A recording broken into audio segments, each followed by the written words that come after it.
I'm Dr. Steve Pieczenik. I wanted to talk to you, the American people, about the next 5 days in our republic. For the most part, many of you have understood that there was a civilian coup by Hillary Clinton and her sycophants regarding the takeover of the American Republic. As we've talked before, there was a counter-coup initiated by those of us in the intelligence community, in the FBI, the New York Police Department, and many other institutions, both civilian and military, who were concerned about what Hillary and her friends were doing.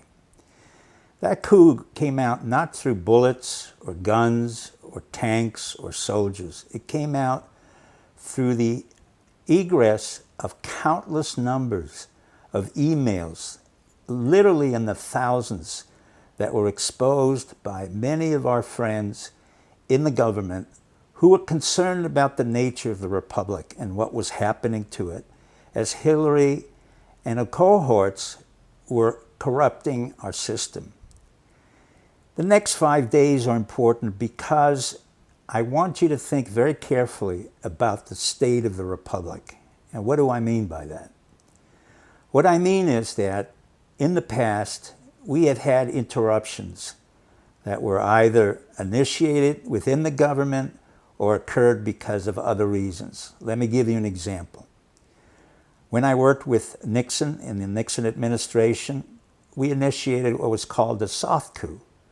Basically, Nixon was incapacitated both physically and mentally, and we thank Henry Kissinger, who was Secretary of State, and literally held the country together and gave us a posture in the world which allowed us to maintain our supremacy.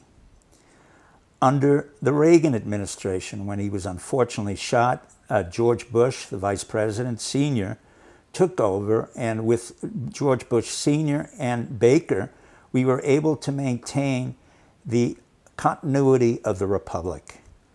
And what I'm talking to you about now is the importance for all of us to think very seriously about the institutions that we have, the institutions that we don't particularly like and want to take over. But at the same time, we have to be very careful that we do not rip apart the fabric of this republic. And what do I mean by that? I mean that we don't need guns, we don't need violence, we need a responsible protest, as we have seen on behalf of the people who work with Trump, believe in Trump, and others who are independents, who believed in Bernie Sanders and who wanted Bernie Sanders to come in. That's a natural sequence for the republic, and it's an important element of dissent within our republic.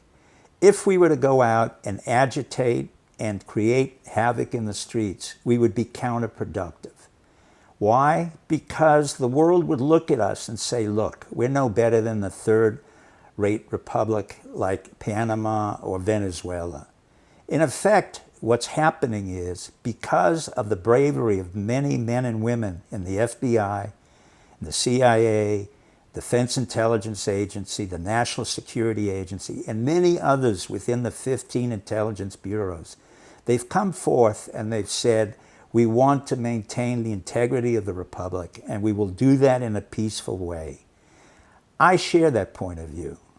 When I say that there's a coup, I do not mean that you kill people or you go out and you create agitation, propaganda, and fire in the streets and disrupt the everyday work life of America. What I mean by that is that we have been able, through the internet, to disrupt any activities which are not beneficial to the republic. Who determines that? Pretty much you do, the American public. And when the American public was disturbed by what they heard and saw with regards to Hillary and Bill Clinton and Podesta and Uma Abedin, they reacted appropriately. I want to thank the Trump family for having come forth and offered their services to this country. They didn't have to. They were not a political family. They were a business family, a lovely family of entrepreneurs who took the time and effort and the risk to present their father in the forefront and who took a lot of abuses. Clearly, he's not a saint, but at the same time, he's not a sinner.